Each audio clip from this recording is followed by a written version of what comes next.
শুভেচ্ছা। দেশের সংবাদে স্বাগত জানাচ্ছি সুমাইয়া সাজ্জাদ। শুরুতেই সংবাদ শিরোনাম।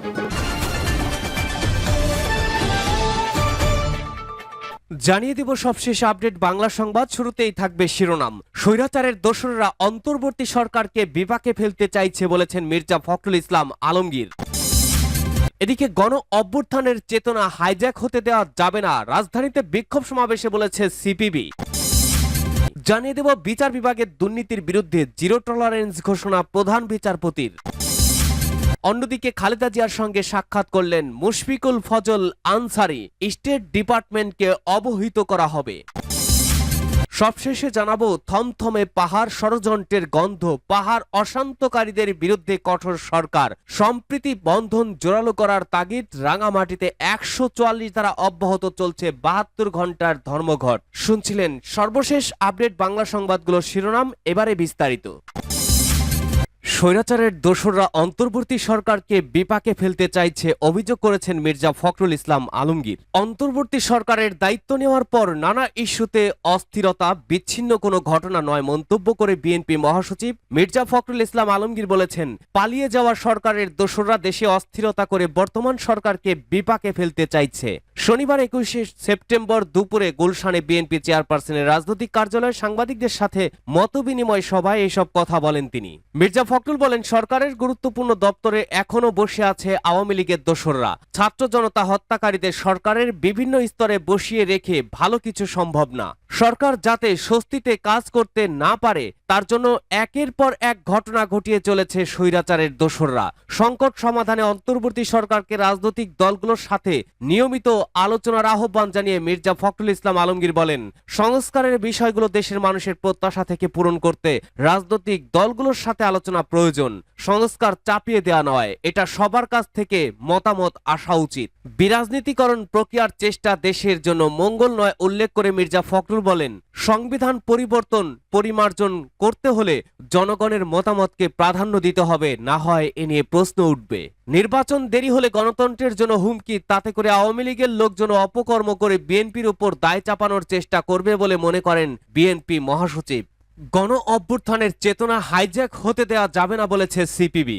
গণ অভ্যুত্থানের চেতনা যাতে কোনোভাবে হাইজ্যাক না হয়ে যায় তার জন্য দেশবাসীকে সচেতন থাকার আহ্বান জানিয়েছে বাংলাদেশ কমিউনিস্ট পার্টি সিপিবি। শনিবার 21 সেপ্টেম্বর বিকাল 4টায় জুলাই আগস্ট গণহত্যার বিচার, জনজীবনে শান্তি ফিরিয়ে আনা, সংস্কারের রোডম্যাপ ঘোষণা, পাচারের টাকা ফেরত ও খেলাপি ঋণ আদায়, ধর্মীয় ও জাতিগত সংখ্যালঘু মুক্তিযুদ্ধের ইতিহাস ঐতিহ্য, মন্দির মাজার এবং নারীর উপর হামলাকারীদের দৃষ্টান্তমূলক শাস্তি, সীমান্ত হত্যাকাণ্ড বন্ধ এবং পাহাড়ে হামলা বন্ধের দাবিতে জাতীয় প্রেস ক্লাবের সামনে অনুষ্ঠিত সমাবেশে নেতারা একথা বলেন। নেতারা বলেন, জুলাই আগস্টের গণ অভ্যুত্থানের চেতনায় স্বৈরাচারী ব্যবস্থার অবসান ও শোষণমুক্ত বাংলাদেশ গড়ার সংগ্রামে দেশবাসীকে এগিয়ে আসতে হবে। বিভিন্ন শ্রেণী পেশার মানুষকে নিজ নিজ দায়িত্বে ঐক্যবদ্ধ হয়ে রাজপথে আন্দোলন গড়ে তুলতে হবে। সিপিবি এবং বামপন্থীরা জনগণের পাশে থেকে এই সংগ্রামকে এগিয়ে নেবে। অভ্যুত্থানের নিহত আহতদের প্রকৃত তালিকা তৈরি, পর্যাপ্ত ক্ষতিপূরণ ও পুনর্বাসনের দাবি জানিয়ে ভয় ও অপমানের রাজনীতির অবসান ঘটানোর আহ্বান জানান নেতারা। এ সময় তারা বলেন, গণতান্ত্রিক সংস্কারের কার্যক্রম শুরু ও নির্বাচন ব্যবস্থার আমূল সংস্কারের মধ্য দিয়ে জনগণের অংশগ্রহণের সুষ্ঠু গ্রহণযোগ্য নির্বাচনী সময়ের দাবি। এই কাজে দৃশ্যমান ভূমিকা পালনের জন্য অন্তর্বর্তীকালীন সরকারের প্রতি আহ্বান জানাচ্ছি। বিচার বিভাগে দুর্নীতির বিরুদ্ধে জিরো টলারেন্স ঘোষণা প্রধান বিচারপতির। বিচার বিভাগে যে কোনো প্রকার দুর্নীতির বিরুদ্ধে জিরো টলারেন্স ঘোষণা করেছেন প্রধান বিচারপতি ডক্টর সৈয়দ রেফাত আহমেদ। সারা দেশের বিচারকদের উদ্দেশ্যে প্রধান বিচারপতি ডক্টর সৈয়দ রেফাত আহমেদের দেয়া অভিভাষণে তিনি আজ এই কথা বলেন। প্রধান বিচারপতি অভিভাষণে বিচার বিভাগের জন্য একটি রোডম্যাপ তুলে ধরেন। 17 পৃষ্ঠায় দেয়া অভিভাষণে প্রধান বিচারপতি বিচার বিভাগের স্বাধীনতা নিশ্চিত সহ বিভিন্ন বিষয় ও পরিকল্পনার কথা তুলে ধরেন। ছাত্র জনতার আন্দোলনে শহীদদের স্মরণে 1 মিনিট নীরবতা পালনের মধ্য দিয়ে শুরু হওয়া অনুষ্ঠানে স্বাগত বক্তৃতা করেন সুপ্রিম কোর্টের রেজিস্ট্রার জেনারেল আজিজ আহমেদ ভুইয়া।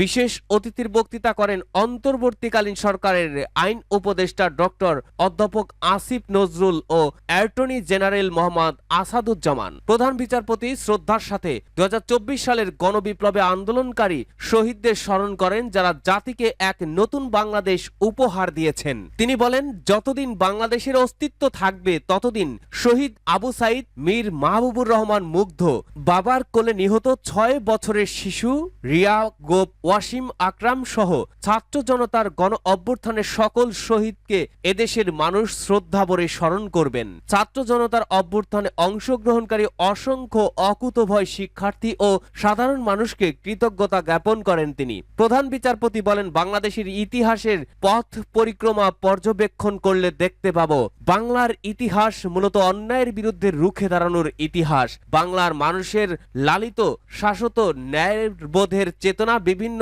সময়ে শাসন, শোষণ ও বৈষম্যের বিরুদ্ধে বিরচিতহীন নানা সংগ্রামে অনুপ্রাণিত হয়েছে, যার চূড়ান্ত পরিণতিতে লাখো প্রাণের বিনিময়ে 1971 সালে মহান মুক্তিযুদ্ধের মাধ্যমে আসে কাঙ্ক্ষিত স্বাধীনতা।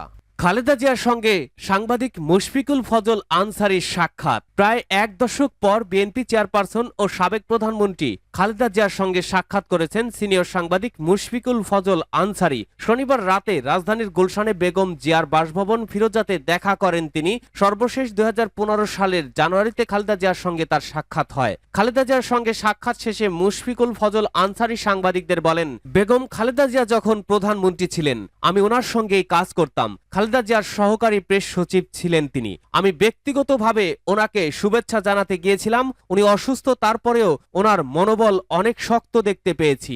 মানুষের প্রতি যে ওনার মমত্ব বোধ, ভালোবাসা, সেটা আজকের আলোচনায়ও ফুটে উঠেছে। নিশ্চয়ই বাংলাদেশের মানুষ তার জন্য দোয়া করবেন, তিনি সেরে উঠবেন। তিনি আরো বলেন, বিদেশে বেগম খালেদা জিয়ার অনেক বন্ধু শুভাকাঙ্ক্ষী রয়েছেন, কংগ্রেসম্যান, সিনেটর তথা যুক্তরাষ্ট্রের রাজনীতির সঙ্গে যারা দীর্ঘদিন ধরে জড়িত, তারা প্রায়ই ওনার খবর রাখেন। ওনার স্বাস্থ্যর কি অবস্থা সে সুবাদে আমি জেনে গেলাম, তাদের ওনার ব্যাপারে বলতে আমার সুবিধা হবে। মুশফিকুল ফজল আনসারী বলেন, সরকারে এবং বিরোধী দলে থেকেও বেগম খালেদা জিয়া মানুষের জন্য রাজনীতি করতেন। যুক্তরাষ্ট্রের স্টেট ডিপার্টমেন্ট সর্বশেষ যে মানবাধিকার রিপোর্ট প্রকাশ করেছে তাতে বলেছে, রাজনীতি থেকে দূরে রাখতে চক্রান্ত করেই বেগম খালেদা জিয়াকে সাজা দেওয়া হয়েছে। থমথমে পাহাড়, ষড়যন্ত্রের গন্ধ, পাহাড় অশান্তকারীদের বিরুদ্ধে কঠোর সরকার, সম্প্রীতির বন্ধন জোরালো করার তাগিদ। রাঙামাটিতে 144 ধারা অব্যাহত চলছে, 72 ঘন্টার পরিবহন ধর্মঘট। 3 পার্বত্য জেলার জাতিগত সংঘাত, সহিংসতা রোধে কঠোর অবস্থান নিয়েছে সরকার। গতকাল পার্বত্য 2 জেলার সফরে গিয়ে পাহাড় অশান্তকারীদের বিরুদ্ধে হুঁশিয়ারি উচ্চারণ করেছেন সরকারের উপদেষ্টারা। শুক্রবার খাগড়াছড়ি ও রাঙামাটিতে জাতিগত সংঘাত 4 জন নিহত হওয়ার পর গতকাল পাহাড়ের পরিস্থিতি ছিল থমথমে। রাঙামাটিতে গতকালও 144 ধারা অব্যাহত ছিল। উদ্বেগ, উৎকণ্ঠা, চাপা আতঙ্ক বিরাজ করছে স্থানীয়দের মাঝে। ঘর থেকে বেরোচ্ছেন না পাহাড়ি ও বাঙালিরা। আইন শৃঙ্খলা রক্ষাকারী বাহিনীর নিরাপত্তার চাদরে ঢেকে দেওয়া হচ্ছে পুরো রাঙামাটি শহর। শহরের গুরুত্বপূর্ণ স্থানে অবস্থান নিয়েছে সেনাবাহিনী, বিজিবি, র্যাব ও পুলিশ। আইন শৃঙ্খলা পরিস্থিতি নিয়ন্ত্রণে থাকলেও মানুষের মধ্যে উৎকণ্ঠা কাটেনি। এদিকে খাগড়াছড়িতে নিহত জোনান চাকমা, রুবেল ত্রিপুরা ও ধনরঞ্জন চাকমার দাহক্রিয়া পারিবারিক, সামাজিক লোকজন ও ইউপিডিএফ নেতাকর্মীদের উপস্থিতিতে নানা ধর্মীয় আনুষ্ঠানিকতায় পৃথকভাবে সম্পূর্ণ করা হয়েছে। গতকাল দীঘিনালা উপজেলার উদাল বাগান উচ্চ বিদ্যালয় মাঠে United Peoples Democratic Front UPDF Dighinala ইউনিটের আয়োজনে বৃহস্পতিবার লারমা স্কয়ারে ধনরঞ্জন চাকমা হত্যার প্রতিবাদে বিক্ষোভ সমাবেশ ও লোকসভা অনুষ্ঠিত হয়। সমাবেশে বক্তব্য দেন ইউপিডিএফ দীঘিনালা ইউনিটের সমন্বয়ক মিল্টন চাকমা। কেন্দ্রীয় নেতা চন্দন চাকমা এলাকাবাসীর পক্ষে কৃপাপ্রিয় চাকমা দীর্ঘনীলা, দীঘিনীলা ইউনিয়ন পরিষদ চেয়ারম্যান চন্দ্ররঞ্জন চাকমা, বাবুছড়া ইউনিয়ন পরিষদ চেয়ারম্যান গগন বিকাশ চাকমা প্রমুখ।